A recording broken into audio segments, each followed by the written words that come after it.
All right, so we're gonna come back to me real quick. So Jens will also notice my lathe front here is no longer all dyed up with different colors of paint and dyes and whatnot that used to sit on it.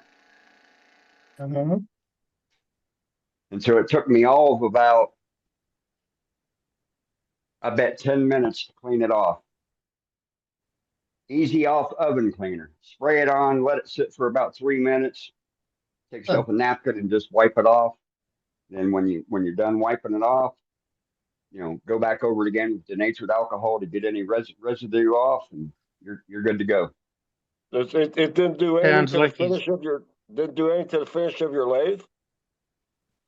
Can you tell?